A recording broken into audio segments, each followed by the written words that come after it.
manufacturing company has following cost information. একটি উৎপাদনশীল কোম্পানির নিচে কস্ট ইনফরমেশন দেওয়া আছে for the year ended 31 December 2018। 2018 সালের 31 ডিসেম্বরে শেষ হয়েছে এমন একটি সময়ের কস্ট ইনফরমেশন নিচে দেওয়া হয়েছে। প্রিপেয়ার এ কস্ট শিট, একটা কস্ট শিট প্রস্তুত করো।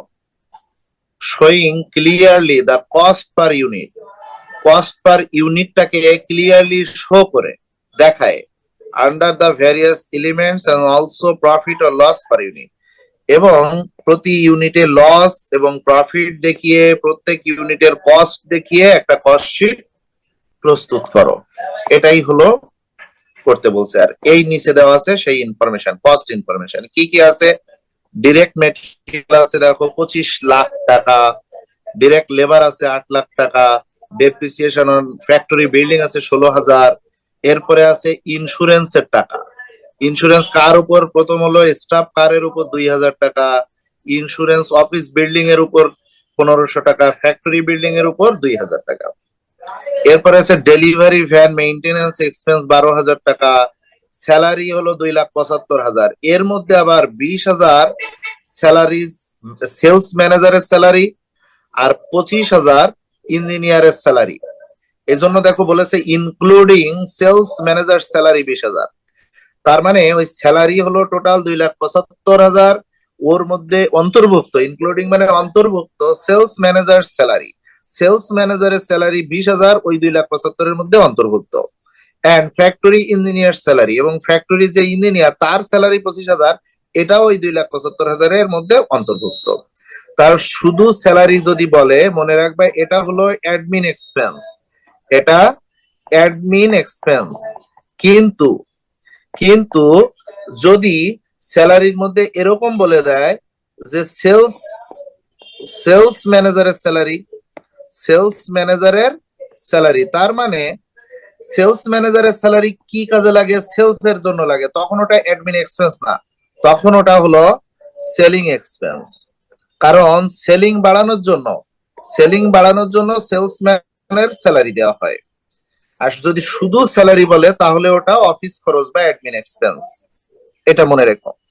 এরপরে যদি স্যালারির মধ্যে বলে দেয় ফ্যাক্টরি বাবদ কোনো স্যালারি আছে, ফ্যাক্টরি ম্যানেজার, তাহলে ফ্যাক্টরি শব্দটা থাকলে আমরা জানি এটা কোথায় যায়? ফ্যাক্টরি ওভারহেডে যায়। এটা কোথায় যায়? ফ্যাক্টরি ওভারহেডে যায়। তাহলে ফ্যাক্টরি ম্যানেজারের যে স্যালারি সেটাও অবশ্যই, বা ফ্যাক্টরি ইঞ্জিনিয়ারের যে স্যালারি সেটা অবশ্যই ফ্যাক্টরি ওভারহেডে যাবে। এভাবে আমরা ভাগ করে করে বুঝবো।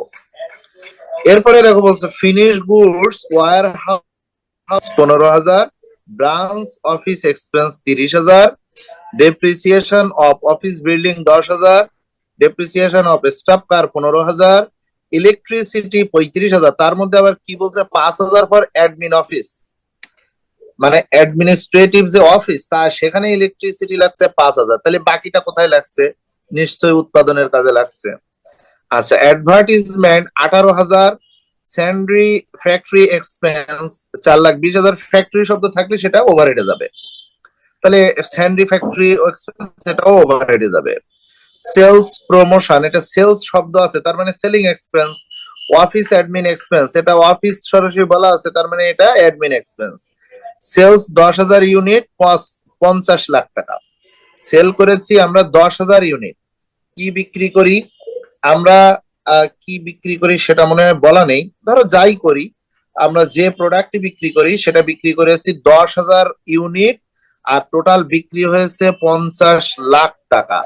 তাহলে এক একটা ইউনিটের দাম কত? 10,000 দিয়ে ভাগ দিলে আমরা প্রতি ইউনিটের দাম পাবো। তা দেখো তো 500 টাকা। তাহলে এক এক ইউনিট আমরা বিক্রি করেছি 500 টাকা। Expense for participating in industrial exhibition, একটা শিল্প প্রদর্শনীতে আমার কোম্পানি ইয়ে করেছে, অংশগ্রহণ করেছে, পার্টিসিপেট করেছে, এই জন্য সেখানে খরচ হয়েছে 8,000 টাকা। এখন শিল্প প্রদর্শনীতে অংশগ্রহণ করে যদি আমার কোম্পানি আর সেখানে যদি খরচ হয়, তাহলে এই খরচটা কিসের জন্য হয়েছে? আমরা এক্সিবিশন বা প্রদর্শনীতে কেন অংশগ্রহণ করি? আমাদের সেল যাতে বৃদ্ধি পায়, কারণ মানুষ জানতে পারলে তো সেল বৃদ্ধি পাবে, তাহলে এটা সেলিং এক্সপেন্স। এরপরে আমরা অ্যাডভার্টাইজমেন্ট করি কি জন্য? সেল বৃদ্ধির জন্য, এটা সেলিং এক্সপেন্স। এইভাবে ব্রাঞ্চ অফিস কেন করি? ব্রাঞ্চ অফিস আমার খুলনা, ধরো আমি একটা অফিস করবো, আমার ঢাকায় হেড অফিস, আমি খুলনা একটা ব্রাঞ্চ অফিস করব, কেন করব? খুলনার মানুষ যেন জানতে পারে যে এই প্রোডাক্ট আছে বা এই প্রোডাক্ট সহজলভ্য হয়, তাদের হাতের কাছে হয়, তার মানে আমার প্রতিষ্ঠানে যেন সেলস বাড়ে। তাহলে ব্রাঞ্চ অফিস করা হয় কেন? সেলস বাড়ানোর জন্য। তারপরে সেলস প্রমোশন, এটা কেন দেওয়া হয়? সেলস প্রমোশন মানে কি? আমার সেল বৃদ্ধির জন্য দাম কমিয়ে দেওয়া অথবা ভোক্তাদের গিফট দেওয়া বা দোকানদারদের গিফট দেওয়া, এগুলোকে বলে সেলস প্রমোশন। সেলস প্রমোশন কেন করে? যাতে সেলস বৃদ্ধি পায়। তারপরে আমার finish goods, warehouse expense. আমার ফিনিশ গুডস আমি যে একটা ওয়্যার হাউস বা একটা গুদামে রাখবো, কেন রাখবো? যাতে এখন আমি, আমার সেল হচ্ছে না, পরবর্তীতে যখন সেল হয় তখন আমি বিক্রি করব, তার মানে এটাও সেলস বৃদ্ধির জন্য এটা করা হয়। সো এরপর ডেলিভারি ভ্যান আমরা কিনি বা ডেলিভারি ভ্যান আমরা মেইনটেনেন্স করি, এটা কেন করি? ডেলিভারি ভ্যান আসলে কি করে? আমার পণ্যগুলো পরিবহন করে। আমার ম্যানেজারকে কিন্তু পরিবহন করে না, পণ্য পরিবহন করে। সুতরাং এই যে ডেলিভারি ভ্যান আমি কিনি, এতে করে আমার পণ্য দূরবর্তী জায়গায় পরিবহন করতে পারে। এই পরিবহন করে কেন? সেলস বৃদ্ধির জন্য। ধরো আমার হেড অফিস হলো ঢাকায় বা তোমার হেড অফিস ঢাকায়, ওই সাতক্ষীরার কলারোয়া উপজেলা বা একদম প্রান্তিক উপজেলা দেওঘাটা উপজেলা বা কালীগঞ্জ উপজেলার কেউ বলল যে স্যার আপনার অফিসের এই জিনিস আমি কিনতে চাই, কিন্তু আমাকে পৌঁছায় দিতে হবে। তো তুমি পৌঁছায় না দিলে সে কিনবে না, তাহলে তোমার সেলস বৃদ্ধির জন্য কি করতে হবে? ওটা পৌঁছায় দিতে হবে, ডেলিভারি ভ্যানের খরচ দিতে হবে। তাহলে এই যে ডেলিভারি ভ্যান খরচ হয়, এটা আমরা সেলস বৃদ্ধির জন্য করি, তাহলে এটা সেলিং এক্সপেন্স।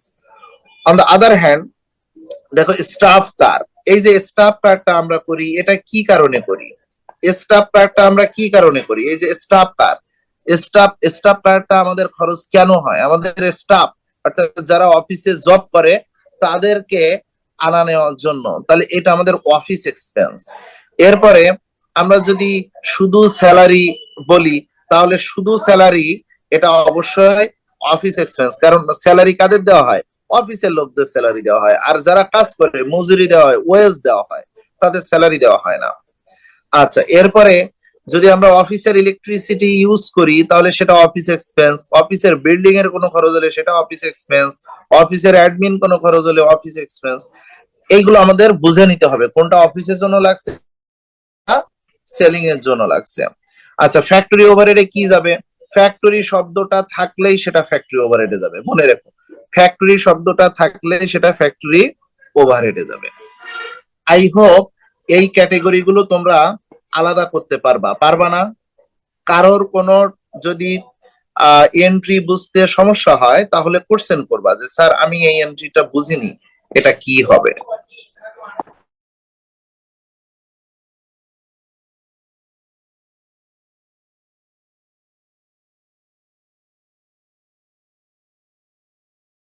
এক হাজার যদি হয়, তাহলে 10,000 ইউনিটের জন্য আমাদের এই সেলসটা হয়েছে। আর 10,000 ইউনিটের জন্য এই টোটাল খরচটা হয়েছে। এই টোটাল খরচ হয়েছে 10,000 ইউনিটের জন্য। তাহলে আমাদের তো এখানে বলেছে যে প্রত্যেক ইউনিটের কস্ট দেখাতে হবে, কস্ট পার ইউনিট এটা আমাদের দেখাতে হবে। তাহলে 10,000 ইউনিট ধরে আমরা পার ইউনিট কস্টটা দেখিয়ে দিব। তো তাহলে প্রথমে আমরা একটা ছক করে ফেলি। আমাদের এই কোম্পানির নাম যেহেতু বলা নেই, তাহলে লিখলাম এ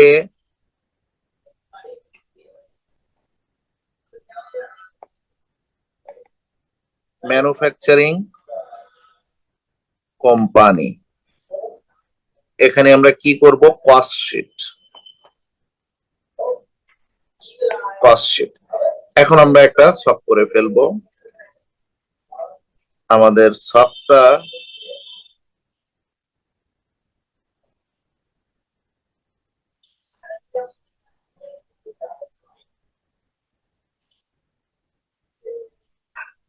ছকের মধ্যে আমরা আগে করতাম পার্টিকুলার্স দিতাম এবং 2টা টাকার ঘর দিতাম, কিন্তু এখানে 2টা টাকার ঘর দিলে হবে না, যেহেতু ইউনিট কস্ট আছে, তাহলে আমাদের 4টা টাকার ঘর দিতে হবে।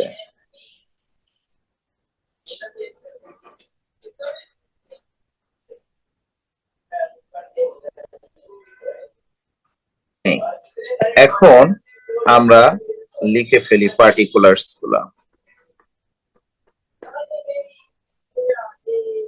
পার্টিকুলার্স, তারপরে হবে এখানে হলো টোটাল কস্ট, টোটাল কস্টের দুইটা টাকার ঘর, এবং ইউনিট কস্ট বা পার ইউনিট কস্টে দুইটা টাকার ঘর।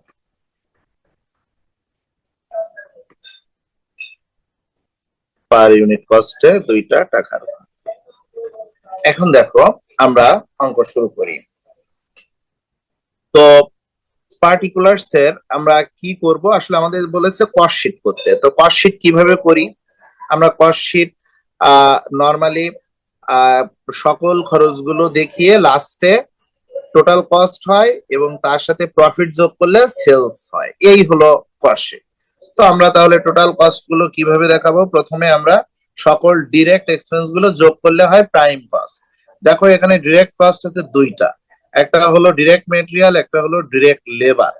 এই আর একটা আছে, একটা ছিল মনে হয় ইনডিরেক্ট, ইনডিরেক্ট লেবার বা ইনডিরেক্ট এরকম না, এখানে নাই, অন্য কোনো একটা অঙ্কে ছিল। আমরা জানি ইনডিরেক্ট ম্যাটেরিয়াল বা ইনডিরেক্ট লেবার, এটা যদি থাকে তাহলে সেটা ফ্যাক্টরি ওভারহেড।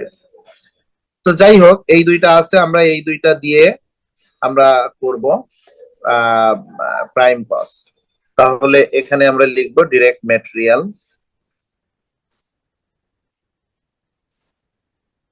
দেখো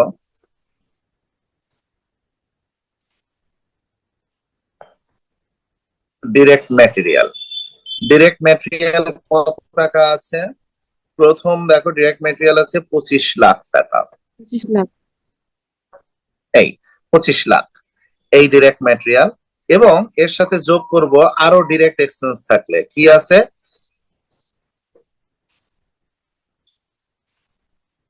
ডিরেক্ট লেবার। কত টাকা আছে ডিরেক্ট লেবার? 8 লাখ টাকা। 8 লাখ।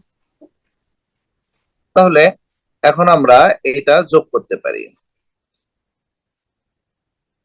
যোগ করলে আমাদের হয়ে যাবে প্রাইম কস্ট।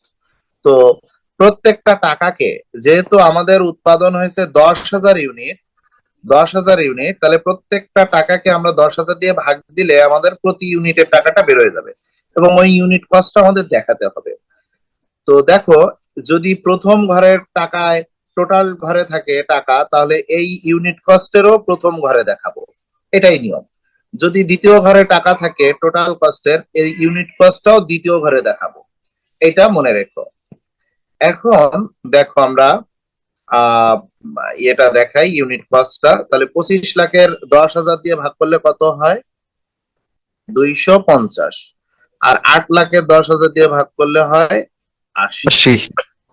ঠিক এটাও আমরা যোগ করে দিব।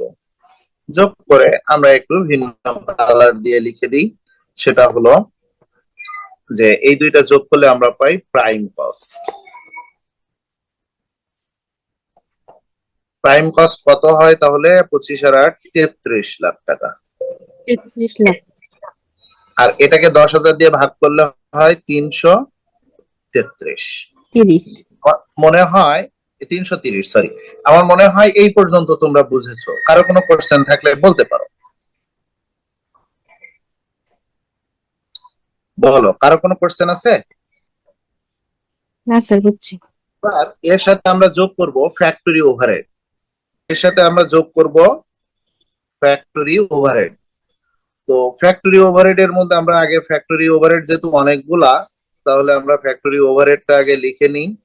ফ্যাক্টরি ওভারহেড লিখে আমরা নিচে একটা আন্ডারলাইন করে দিলাম। এইবার দেখবো এর মধ্যে ফ্যাক্টরি ওভারহেড কি কি আছে। তো দেখো তো কি কি আছে। প্রথমে ফ্যাক্টরি নাম আছে এই যে ডেপ্রিসিয়েশন অন ফ্যাক্টরি বিল্ডিং 16,000 টাকা। লিখবো ডেপ্রিসিয়েশন, আমি একটু সংক্ষেপে লিখলাম, ডেপ্রিসিয়েশন অন ফ্যাক্টরি, এফ দিলাম, ফ্যাক্টরিকে এফ বললাম, আর বিল্ডিং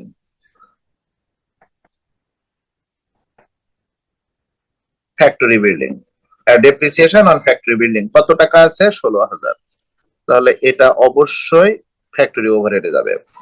আর কি আছে দেখো ফ্যাক্টরি, এই যে ইন্স্যুরেন্স অন ফ্যাক্টরি বিল্ডিং, 2000 টাকা। ইন্স্যুরেন্স অন ফ্যাক্টরি বিল্ডিং,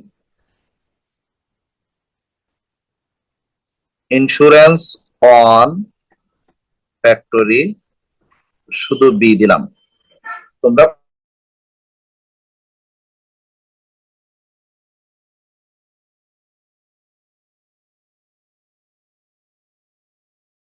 তো এই যে এই স্যালারি আছে দেখো, স্যালারি সেলস ম্যানেজারের স্যালারি 20,000 আর ফ্যাক্টরি ইঞ্জিনিয়ারের স্যালারি আছে 25,000। এই 25,000 ফ্যাক্টরি ওভারহেড যাবে, কারণ ওটা ফ্যাক্টরি শব্দটা বলা আছে। তাহলে আমরা লিখবো ফ্যাক্টরি ইঞ্জিনিয়ার স্যালারি, শুধু এফ দিলাম ফ্যাক্টরি, তারপর ইঞ্জিনিয়ার স্যালারি,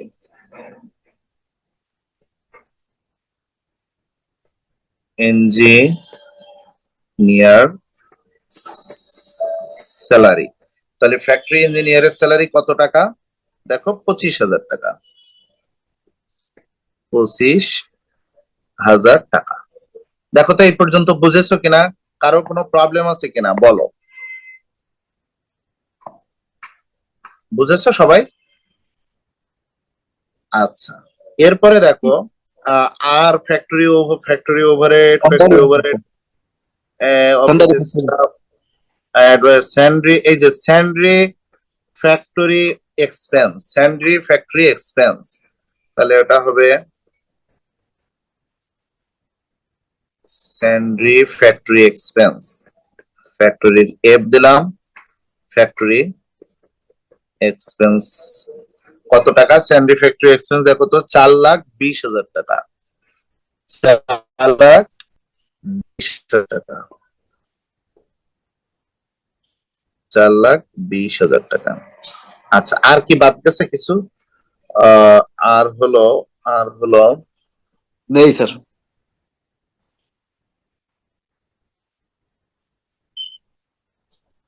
ওকে, আরেকটা বাদ গেছে, সেটা হলো ইলেকট্রিসিটি। এই যে ইলেকট্রিসিটি অ্যাকচুয়ালি কোথায় লাগে? ইলেকট্রিসিটি অ্যাকচুয়ালি লাগে হলো ফ্যাক্টরিতে। ইলেকট্রিসিটি সেলিং এর কাজে ইলেকট্রিসিটি দরকার হয় না, ইলেকট্রিসিটি অফিসের কাজে দরকার হয় না, হয় কিন্তু যেহেতু আলাদা করে বলে দিয়েছে 5,000 অফিসের জন্য, তাহলে এই টোটাল তো 35,000, তাহলে বাকি 30,000 কার জন্য? ডেফিনেটলি ফ্যাক্টরির জন্য। এটা Factory। বলিনি, কিন্তু আমাদের এটা এইভাবে বুঝে নিতে হবে। ইলেকট্রিসিটি সবসময় ফ্যাক্টরির কাজে লাগে, উৎপাদনের কাজে লাগে। তাহলে এই ইলেকট্রিসিটিটা আমাদের দিতে হবে, ইলেকট্রিসিটিটা আমাদের দিতে হবে। আমার এটা তো বাদ দেখো, গেছে স্যার। হ্যাঁ, আমরা ইলেকট্রিসিটিটা দিয়ে দিই।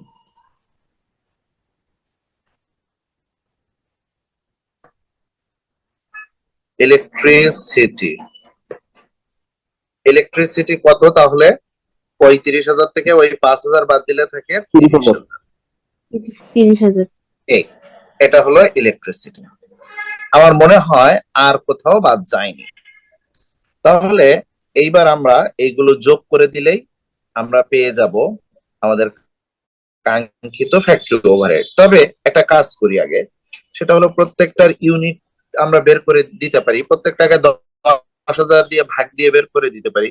তো দেখো 16,000-কে 10,000 দিয়ে ভাগ দিলে হয় 1.6, আচ্ছা 2,000-কে ভাগ দিলে হয় 0.2, 25,000-কে ভাগ দিলে হয় 2.5, আচ্ছা 4,20,000-কে ভাগ দিলে হয় সম্ভবত 42। মানে 10,000 ভাগ মানে কি, 4টা শূন্য দিয়ে বাদ দিয়ে দাও, 4টা শূন্য শুধু বাদ দিয়ে দাও, আর 30,000-কে ভাগ দিলে হয় 3। এইবার আমরা একটা টোটাল করে দিব, টোটাল করে দিলে আমরা পেয়ে যাব টোটাল এই 16 আর 2 18, 18, 18, 4.5 লাখ, 4.5 লাখ, 4,75,000 আর 18, 4,93,000, 4,93,000। তাহলে 4,93,000-কে যদি 10,000 দিয়ে ভাগ দিই 49.3। এই দেখো তো এই পর্যন্ত সবাই বুঝেছো কিনা? সবাই এই পর্যন্ত কি বুঝেছো? জি স্যার। এখন এই যে প্রাইম কস্ট যেটা বেরোলো 33 লাখ, আর ফ্যাক্টরি ওভারহেড যেটা বেরোলো 4,93,000, এই দুইটা যোগ করলে কি যেন হয়? Sir work cost. Work cost বা ম্যানুফ্যাকচারিং কস্ট বা ম্যানুফ্যাকচার। প্রোডাকশন কস্ট, যে কোনো একটা নামেই তুমি বলতে পারো। তো আমি প্রোডাকশন কস্ট লিখলাম।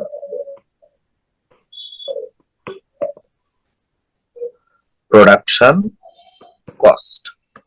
এখন প্রোডাকশন কস্ট তাহলে আমরা এখানে যোগ করে দিব।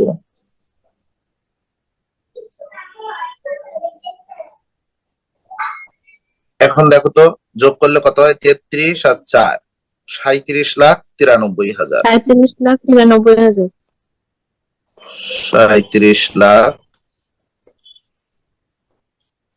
37,93,000। এখন এটাকে যদি আমি 10,000 দিয়ে ভাগ দিই তাহলে কত হয়?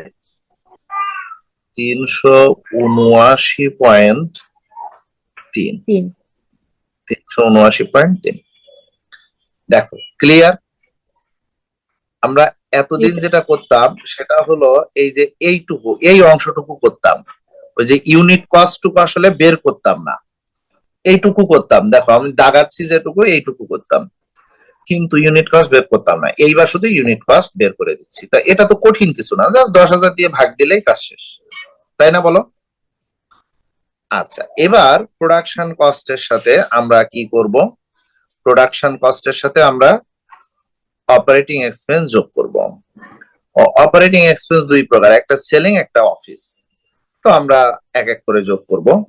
তো প্রথম আমরা একটু লিখে নিই, অপারেটিং এক্সপেন্সের নামটা আগে লিখে নিই।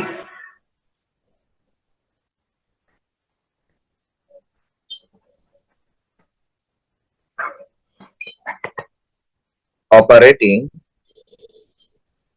এক্সপেন্স। অপারেটিং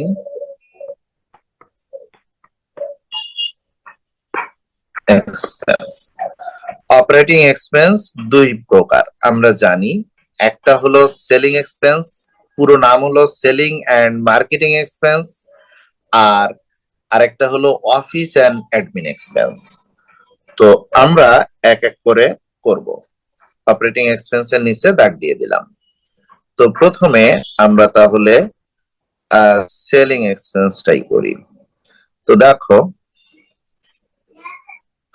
প্রথমে আমরা সেলিং এক্সপেন্সটা বের করি। এখানে ধরবে না, অঙ্কটা বড়। Selling expense. তো সেলিং এক্সপেন্সের মধ্যে কি কি যায় আমরা এখান থেকে খুঁজে বের করে সেগুলো লিখব। সেলিং এক্সপেন্সের মধ্যে যা যা যায় সেগুলো খুঁজে বের করে আমরা লিখব। এই সেলিং এর নিচে একটা দাগ দিয়ে দিলাম, সেলিং এক্সপেন্স। তো এখন নিচে তো ধরবে না, কি করতে পারি? আমি কি এটা আবার একটু মুছে ফেলবো উপরের দিকে? তোমরা কি বুঝতে পারবে? আচ্ছা, এটা যেহেতু রেকর্ড থাকছে তা তো আর সমস্যা হওয়ার কথা না। প্রয়োজনে তোমরা একটা স্ক্রিনশট দিয়ে রাখো, এখন না, 1 মিনিট তোমরা একটা স্ক্রিনশট দিয়ে রাখো। আমার যখন টাকার দরকার হবে, যে টাকাটা শুনতে চাইবো, সেই টাকাটা তখন একটু আমাকে বলে দিও।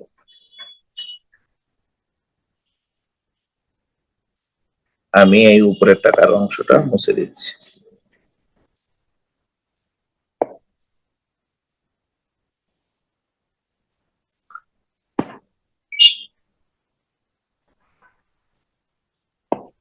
স্যার একটা প্রশ্ন ছিল। হ্যাঁ বলো, কারো কোনো কোশ্চেন থাকলে এর মধ্যে করে ফেলো। ওই যে অফিস বিল্ডিং, এটা কি সেলিং এক্সপেন্সের ভিতর যাবে? অফিস বিল্ডিং মানে কোনটা বলো তো? অফিস বিল্ডিং এর কোনটার কথা বলছো? এখানে একটা আছে, ওই যে ইন্স্যুরেন্সের ভিতরে আছে স্টাফ কার, তারপরে অফিস বিল্ডিং, ফ্যাক্টরি বিল্ডিং, এগুলো দেওয়া আছে। তো এখানে তো আমরা ফ্যাক্টরি ওভারহেড এর ভিতরে ফ্যাক্টরি বিল্ডিং নিচ্ছি, তাহলে কি অফিস বিল্ডিং যেটা আছে যে এটা কি ইন্স্যুরেন্সের হচ্ছে? মধ্যে, তাই তো? স্টাফ কার, এটা হ্যাঁ, তো হলো আমার স্টাফদের জন্য, অফিসে যাবে। তাহলে অফিস বিল্ডিং এটা কি? এটাই তো। তো অফিস স্যার বিল্ডিং অ্যাকচুয়ালি কি কাজে লাগে? অফিসের জন্য লাগে, তাহলে এটা অফিসে যাবে, স্টাফ কারও অফিসে যাবে, অফিস বিল্ডিং অফিসে যাবে। আর একটা সহজ হিসাব, অফিস শব্দটা থাকলে এইটা তুমি অফিসে দিবা চোখ বন্ধ করে, এটা দেখার দরকার নেই আর। বুঝছো? জি স্যার। তো এখন এই সেলিং এক্সপেন্স এর মধ্যে কি কি আছে দেখো, এক এক করে লিখি। সেলিং এক্সপেন্স এর মধ্যে কি কি আছে? প্রথমত দেখো, উপরের থেকে আসি। ইন্স্যুরেন্সের মধ্যে সেলিং নাই। তারপরে এই যে ডেলিভারি ভ্যান, এটা কি? Selling expense. তাহলে আমরা লিখবো প্রথম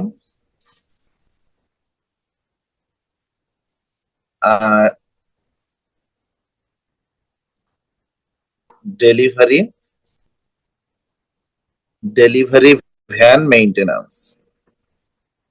ডেলিভারি ভ্যান মেইনটেনেন্স, আর শুধু এম দিলাম। মেইনটেনেন্স এক্সপেন্স কত টাকা? 12,000। 12,000। এটা 12,000 টাকা। আচ্ছা, এরপরে আর কি আছে দেখো, স্যালারির মধ্যে সেলস ম্যানেজারের স্যালারি আছে 20,000 টাকা। সেলস ম্যানেজারের স্যালারি আছে 20,000 টাকা, তাহলে এটা সেলিং এ যাবে। সেলস ম্যানেজার, ম্যানেজারের এম দিলাম, স্যালারি। সেলস ম্যানেজারের স্যালারি কত টাকা? 20,000 টাকা। তাহলে এটা অবশ্যই সেলিং এ যাবে।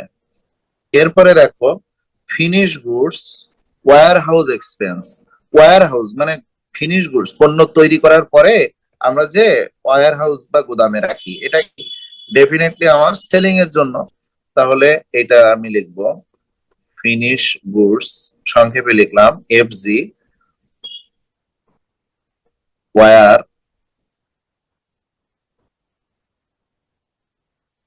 Wire house expense. Finish goods warehouse expense, এটা হলো যেহেতু ফিনিশ গুডস অর্থাৎ আমরা পণ্য উৎপাদন করে ওয়্যার হাউসে রাখি কিছুদিন পরে বিক্রির জন্য, সুতরাং এটা সেলিং এক্সপেন্স, অর্থাৎ সেলিং এর মধ্যে যায়। এটা কত টাকা দেওয়া আছে দেখো, এটা দেওয়া আছে 15,000 টাকা। তাহলে এখানে আমরা দিব 15,000 টাকা। আচ্ছা, এরপরে আর আছে কি? এই যে ব্রাঞ্চ অফিস এক্সপেন্স। এই ব্রাঞ্চ অফিস আমরা কেন করি? এই ব্রাঞ্চ অফিস অ্যাকচুয়ালি আমরা করি 30,000 টাকা দেওয়া আছে, এটা আমাদের সেলস যাতে বাড়ে এই জন্য আমরা ব্রাঞ্চ অফিস করে থাকি। তাহলে এই ব্রাঞ্চ অফিস এক্সপেন্স এটাও সেলিং এ যাবে। ব্রাঞ্চ অফিস এক্সপেন্স আমি একটু সংক্ষেপে লিখলাম, ব্রাঞ্চ অফিস এক্সপেন্স, এটা 30,000 টাকা, এটা সেলিং এ যাবে। আচ্ছা, এরপরে দেখো, এরপরে এখানে ডেপ্রিসিয়েশন অফ অফিস বিল্ডিং, এটা অফিসে যাবে। ডেপ্রিসিয়েশন অফ স্টাফ, আর এটা অফিসে যাবে। ইলেকট্রিসিটি, এটা তো গেছে ফ্যাক্টরিতে, আর অফিসে যাবে 5,000। অ্যাডভার্টিজমেন্ট, অ্যাডভার্টিজমেন্টটা সেলিং এর জন্য করা হয়, যে কোনো অ্যাডভার্টিজমেন্ট আসলে সেলিং এর জন্য করা হয়। তাহলে আমরা লিখবো অ্যাডভার্টিজমেন্ট। তো অ্যাডভার্টিজমেন্ট কত টাকা আছে দেখো, ঠিক আছে। advertisement কত টাকা আছে? 18,000 টাকা। তাহলে অ্যাডভার্টিজমেন্ট 18,000 টাকা, এটা সেলিং। এরপর কি ফ্যাক্টস, সেটা ফ্যাক্টরিতে যাবে। সেলস প্রমোশন, অর্থাৎ আমরা যদি অনেক সময় দিয়ে থাকি, মানে যারা ক্রেতা তাদেরকে বলে থাকি যে একটা কিনলে অথবা একটা কিনলে এত টাকা ছাড়, অথবা যারা দোকানদার তাদেরও বলে থাকি আপনি যদি এই মাসে 1 লাখ টিকিট দিয়ে দিব, যাতে বাড়ে এই জন্য করা হয়। তাহলে সেলস প্রমোশন অবশ্যই, সেলস প্রমোশন অবশ্যই সেলিং এ যাবে। সেলস প্রমোশন সেলিং এ যাবে। তো কত টাকা সেলস প্রমোশন? 4,000।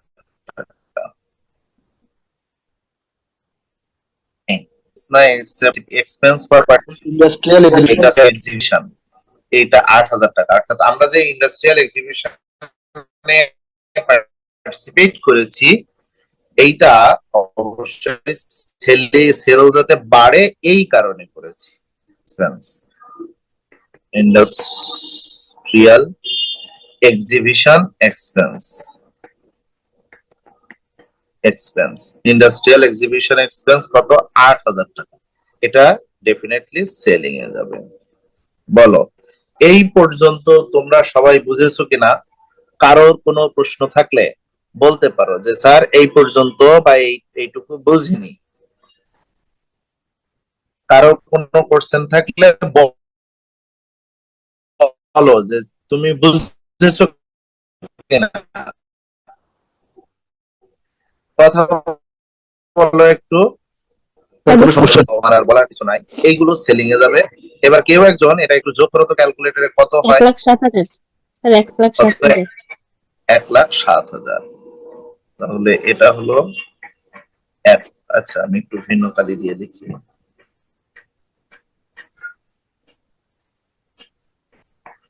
1,07,000 টাকা।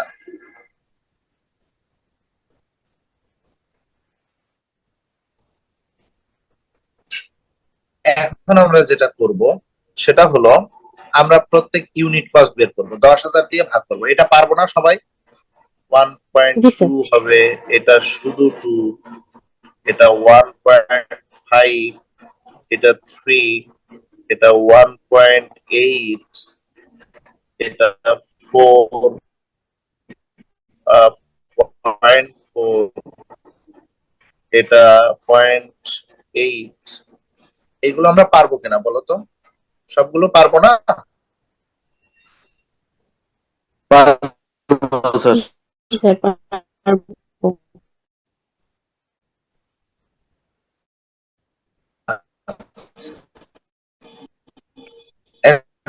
আমরা এগুলো যোগ করে দিব, হবে 10%। এই তো আমরা পেরে গেলাম 10 সেলিং পয়েন্ট স্যার। এক্সপেন্স বের করতে। ঠিক একইভাবে আমরা অফিস এক্সপেন্সও বের করে ফেলবো। তো দেখো অফিস এক্সপেন্স কিভাবে বের করব। আমরা অফিস এক্সপেন্সটা বের করে ফেলি। প্রথমে আগে একটু লিখে নিব এভাবে, অফিস এক্সপেন্সটা আগে লিখে নিব। Office and admin, office and admin expense, office and admin expense. তারপরে নিচে একটা আন্ডারলাইন করে দিব। দিয়ে আমরা এবার অফিস এক্সপেন্স কি কি আছে আমরা সেটা লিখব। তো দেখো অফিস এক্সপেন্স কি কি আছে এখন তোমরাই বলতে পারবা, আমাকে আর বলতে হবে না। আমি যদি উপরের টুকে একটু মুছে দিই, দেখো অফিস এক্সপেন্স কি কি আছে তোমরাই আমাকে বলো। অফিস বিল্ডিং ইন্স্যুরেন্স, প্রথমত এই যে স্টাফ কার, এটা অফিস এক্সপেন্স। অফিস বিল্ডিং, এটা অফিস শুধুমাত্র স্যালারি, ডেপ্রিসিয়েশন, এটা অফিস এক্সপেন্স। কারণ ওই 20,000 আর 25,000 বাদ দিয়ে বাকিটুকু এটা অফিস এক্সপেন্স। ইলেকট্রিসিটি, ডান পাশে ডেপ্রিসিয়েশন অফ অফিস বিল্ডিং, এটা অফিস এক্সপেন্স। পরে ডেপ্রিসিয়েশন অন স্টাফ কার, এটা অফিস এক্সপেন্স। তারপরে ইলেকট্রিসিটির মধ্যে শুধু 5,000 টাকা যাবে অফিস এক্সপেন্স। এরপরে এরপরে অফিস অ্যাডমিনিস্ট্রেটিভ এক্সপেন্স, এটা অফিস এক্সপেন্স। এইগুলোই হলো অফিস এক্সপেন্স, তাই না বলো? তো এইগুলো আমরা লিখে দিব এক এক করে। দেখো প্রথমে আমরা লিখবো insurance one staff car, insurance on staff SCAR, staff কার। তাহলে স্টাফ কারের ইন্স্যুরেন্স কত? 2,000 টাকা, 2,000 টাকা। এরপরে অফিস বিল্ডিং এর insurance on office building, office building, আমি সংক্ষেপে লিখলাম OB, insurance on office building. Insurance on office building কত টাকা দেখো তো? 1500। 1500 টাকা, 1500 টাকা। আর এরপরে কি আছে? স্যালারি। দেখো তো স্যালারির কতটুকু যাবে অফিসে? এই যে 2,75,000 ইনক্লুডিং সেলসম্যানের স্যালারি 20,000 এবং ফ্যাক্টরির জন্য 25,000। তাহলে এই 20 আর 25 এই দুইটা বাদ দিয়ে বাকি অংশটুকু যাবে।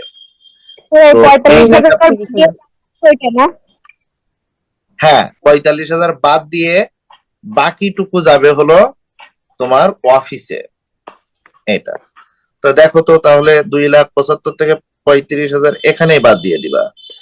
2,75,000, 2,75,000 মাইনাস, প্রথমবার মাইনাস করবা 20,000, আবার মাইনাস করবা 25,000 দিয়ে ব্র্যাকেট দিয়ে দিবা। তাহলে কত থাকে? মনে হয় 2,30,000 থাকে। 2,30,000। এইটা হলো স্যালারি। তাহলে স্যালারিতে যাবে হলো 2,30,000 টাকা। আচ্ছা, বুঝেছো সবাই?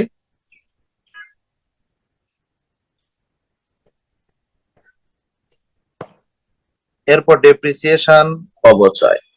এটার ইংরেজিতে বলা হয় ডেপ্রিসিয়েশন, ইংরেজিতে বলা হয় ডেপ্রিসিয়েশন। অবচয়কে ইংরেজিতে বলা হয় ডেপ্রিসিয়েশন। তো এই অবচয়টা বা ডেপ্রিসিয়েশনটা কিভাবে বের করা হয় বা জিনিসটা কি? ধরো তুমি একটা মোটরসাইকেল কিনেছো, এখন তোমার মোটরসাইকেল যখন তুমি কিনেছো তখন তোমাকে বলেছে যে এর মেয়াদ হয়তো 30 বছর। 30 বছর, দ্যাট মিনস 30 বছর পরে এই মোটরসাইকেল আর চালাতে পারবে না, চালানোর শক্তি থাকবে না বা যোগ্যতা থাকবে না, এই মোটরসাইকেল চালানোর উপযুক্ত থাকবে না। তার মানে এর মেয়াদকাল হলো 30 বছর। এখন তুমি 1 বছর বা 2 বছর চালানোর পরে যদি মোটরসাইকেলটা বিক্রি করতে চাও, তুমি কি 3 লাখ টাকা পাবা মোটরসাইকেল বিক্রি করে? না স্যার। কখনোই। তুমি হয়তো পাবা কত? তুমি হয়তো 2,70,000 টাকা পাবা। তার মানে তোমার মূল্য কমেছে কত? 30,000 টাকা। 30,000 টাকা কমেছে কি জন্য? ওই মোটরসাইকেলটা ব্যবহার করার জন্য। এই মোটরসাইকেলটা কি? এটা হলো ফিক্সড অ্যাসেট বা স্থায়ী সম্পদ।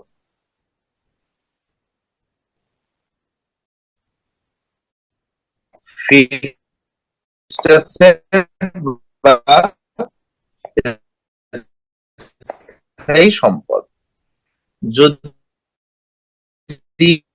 কোনো এরকম ফিক্সড অ্যাসেট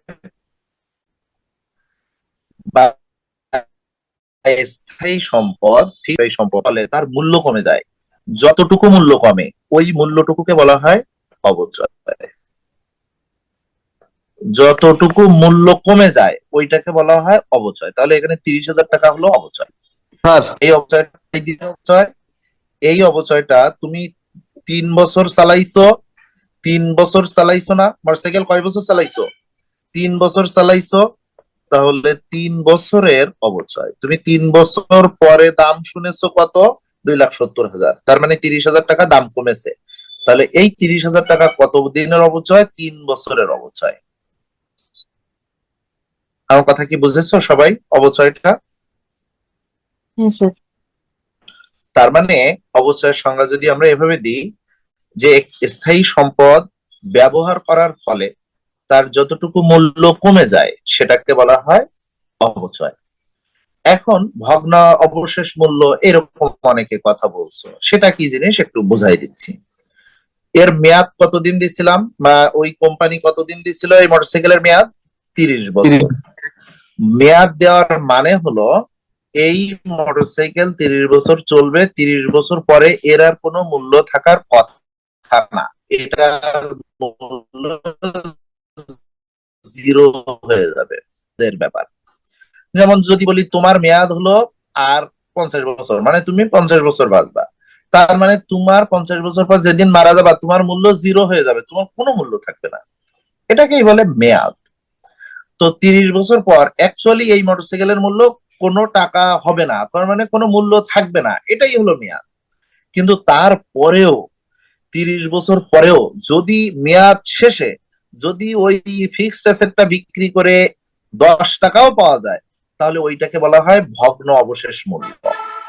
ওইটাকে বলা হয় ভগ্ন অবশেষ মূল্য, ইংরেজিতে বলা হয় স্ক্র্যাপ ভ্যালু। স্ক্র্যাপ ভ্যালু এর আরো একটা নাম আছে রেসিডুয়াল ভ্যালু। রেসিডুয়াল ভ্যালু এটার বাংলা নাম হলো ভগ্ন অবশেষ মূল্য।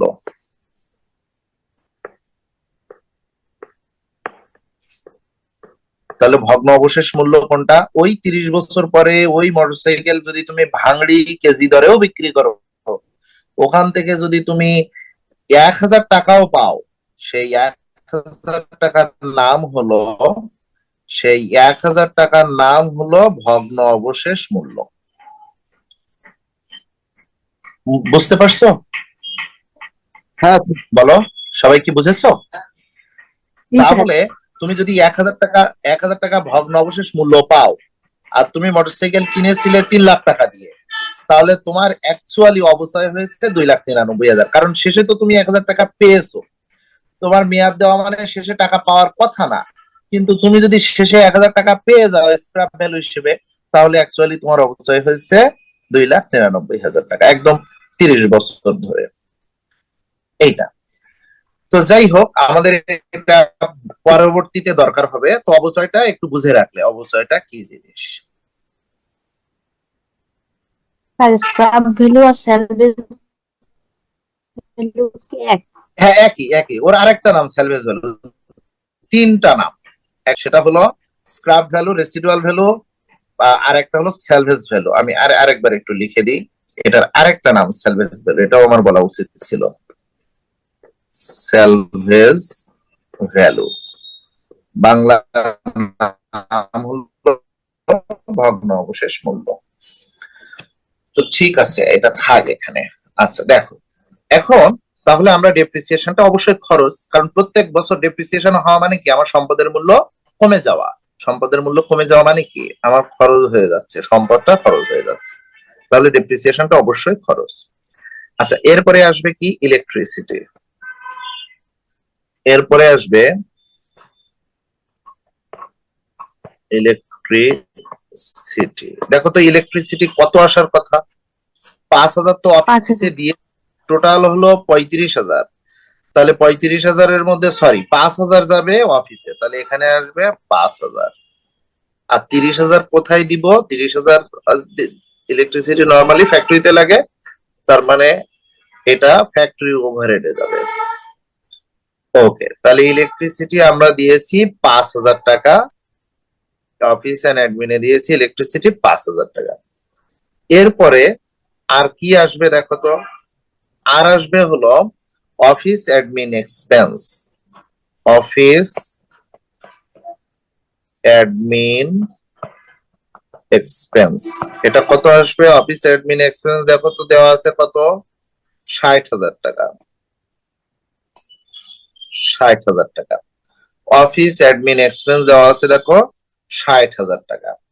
এখন এই হলো আমাদের টোটাল অফিস এক্সপেন্স।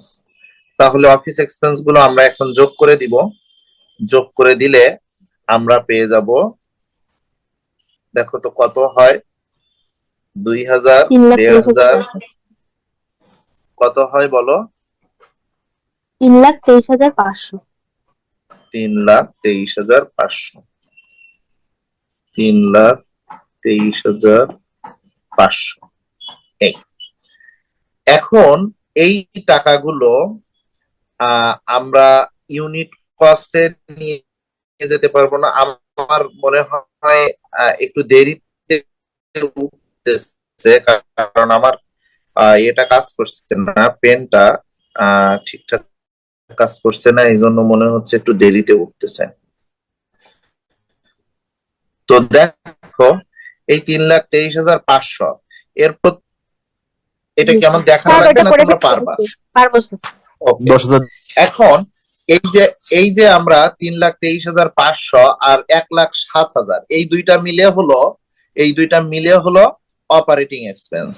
তাহলে এই দুইটা আমরা যোগ করে দিব, 1,07,000 আর 3,23,500, এইটা যোগ করে দিব আগে যে টাকাটা ছিল আমাদের ম্যানুফ্যাকচারিং কস্ট বা প্রোডাকশন কস্ট যেটা ছিল তার সাথে আমরা এই ঘরেই ছিল, দেখো এই ঘরেই ছিল, তাহলে এই ঘরে আমরা যোগ করে দিব।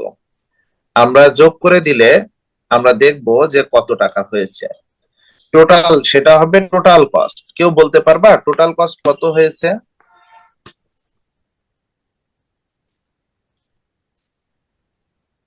স্যার 3,23,500 সাথে কি 1,07,000 এটা শুধু নাকি? না, ম্যানুফ্যাকচারিং কস্ট কত বের হয়েছিল? 33 লাখ টাকা বের হয়েছিল প্রাইম কস্ট।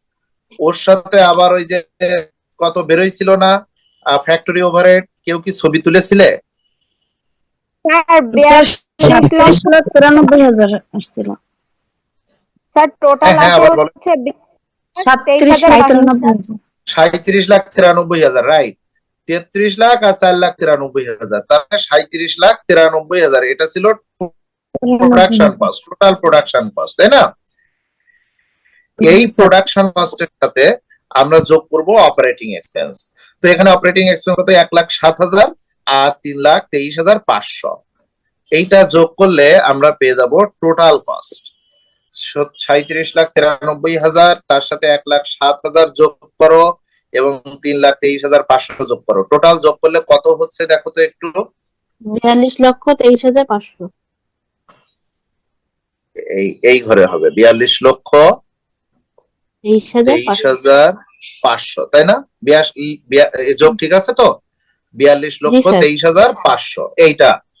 আচ্ছা, এবার টোটাল কস্টের সাথে আমরা যোগ করব, যোগ বা বিয়োগ যাই করি আমরা প্রফিট যোগ করব, করলে আমরা সেলস পাবো। তো এখানে প্রফিট দেওয়া নাই, তো এখন যদি টোটাল কস্ট আছে, সেলস যদি ছোট হয় তাহলে প্রফিট হবে না, তখন লেস লস, অর্থাৎ লস আমাদের লেস করতে হবে, বিয়োগ করতে হবে। আর এখানে যেহেতু দেখো সেলস আছে এই যে 50 লাখ টাকা, সেলস কত আছে? 50 লাখ টাকা। তাহলে সেলস যেহেতু 50 লাখ টাকা আছে, তার মানে অবশ্যই আমাদের লাভ হয়েছে, কারণ টোটাল কস্ট হলো 42,000 টাকা, 42 লাখ টাকা, 42,23,500 টাকা। তাহলে আমরা এখন এখানে লিখবো সেলস আমাদের এখানে লিখবো 50 লাখ টাকা,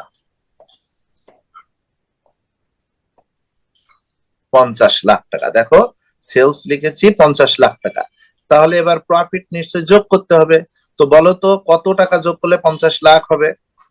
তাহলে 50 লাখ থেকে 42,23,500 টাকা বিয়োগ করো, বিয়োগ করলে আমরা প্রফিটটা পেয়ে যাবো